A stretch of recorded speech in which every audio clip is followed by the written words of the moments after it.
Hello YouTube, how are you? I'm Who's Afraid of Eric Nording. That video was a shot from my balcony here from my apartment in the Shulyavska district of Kyiv, Ukraine. Of course, I'm a pipe smoker and Canadian living here in Kyiv, Ukraine. It's winter, as you can see, and pretty cold, but nothing compared to northern Canada.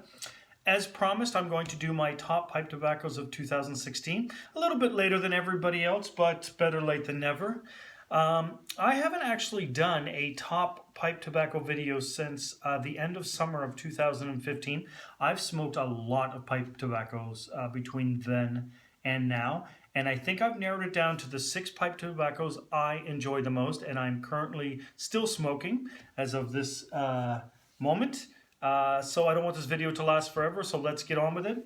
The first pipe tobacco I want to tell you about is arguably the strangest tobacco I have ever smoked in my life, and that is Bob's Chocolate Flake. It came highly recommended to me by many pipe smokers on the YTPC. The first time I smoked this tobacco, I thought I was smoking a urinal cake. Absolutely, it was the worst tobacco I had ever smoked. And I was a little bit disheartened by it, but I smoked a second bowl the next day because they will tell you on the YTPC, when you're smoking this, you have to give it a couple of bowls. Don't judge it on the first bowl. So I smoked a second bowl, I smoked a third bowl, and by the 4th or 5th, it really started growing on me. And after a week, I was actually starting to crave this tobacco. It's really great in the morning with coffee, I find. On the tin, it says a Virginia Latakia burley mix with hints of chocolate and vanilla. This is for the pipe smoker who really likes to experiment and try new things. It's very perfumey. It's very like a grandmother's perfume. Very flowery. Certainly not for the faint of heart. But as I said, if you do decide to try it, don't give up after the first bowl or two. Really give it a go and you won't be disappointed. I don't know if I'll ever smoke a tobacco that's any stranger than this, though. It was really, really quite peculiar. Something not so strange, but very widely and highly regarded on the YTPC is Salani's aged burley flake. This is a thing of beauty. It has one of my favorite tin notes of any tobacco. It's very much like coffee or leather. It's just such a good, high-quality tobacco. Just like Bob's Chocolate Flake, it's very good with coffee. Usually I rub it out, give it a little bit of time to dry, and this is not a tobacco you want to smoke when you are doing other things. This is a sipping, sit back and think about it tobacco because the flavors are subtle, but the flavors that are there are absolutely wonderful. I really do highly recommend this. If you've never tried burleys before, this is a great start because it's a high quality burley, okay? Number 4 on my list, and these are in order by the way, number 4 on my list is a tobacco that if you've been following me for any length of time, I'm always going on about how much I adore it, and that is McConnell's Oriental. If you like medium strength, medium flavored Oriental tobaccos, and you haven't tried this, sir or madame, you are missing out. This is a great tobacco. One of my all-time favorites. It's slipping a little bit down my list now because I'm moving away from Orientals a little bit, but you can never go wrong with McConnell's Oriental, okay?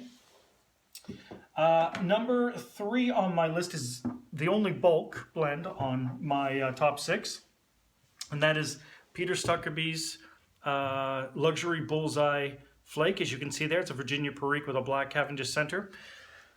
Every time I put in a tobacco order, at the last moment, I would throw in an ounce or 2 of this tobacco. And inevitably, it would be the first tobacco that I would finish.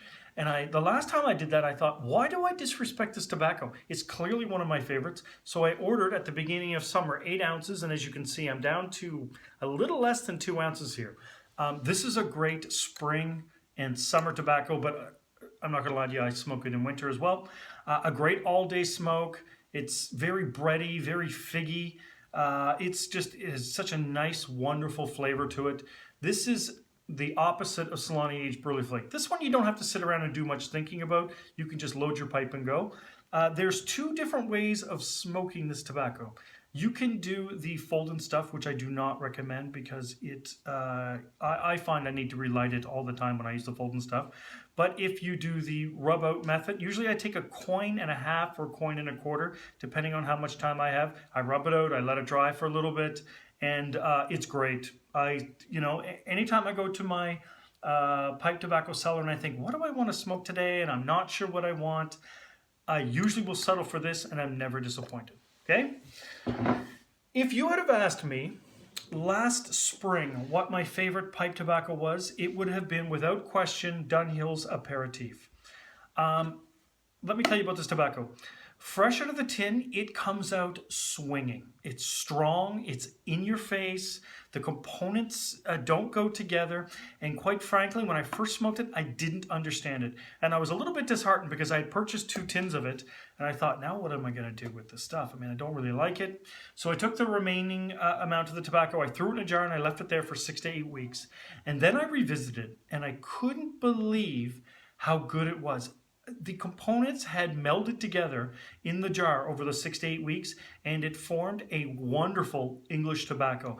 That's what you need to do with this tobacco. I've seen a couple people's reviews, and they always say the same things. It's good, but they're not sure what this tobacco is trying to be.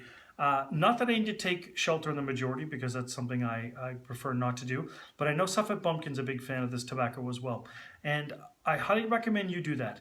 Have a bowl or 2 fresh out of the tin, and if you're not satisfied with it, jar it up for 6 to 8 weeks, and you will be highly rewarded. It melds together extremely well, the components, okay? So Dunhill's aperitif, I think, maybe the most underrated of all the Dunhill tobaccos. You hear people talk about Nightcap, they talk about Elizabethan mixture, they talk about standard mixture, Dunhill flake. You don't hear very many people talking about this, and I think it's a hidden gem, okay?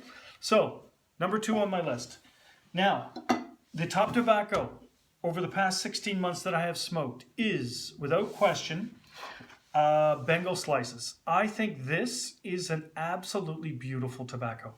Now, I've seen some reviews on tobacco reviews where people who have been smoking pipe tobacco for a lot longer than I have, I've only been doing it for about 2.5 years, but they smoked the original Bengal slices, and they've said they're disappointed by this version of it.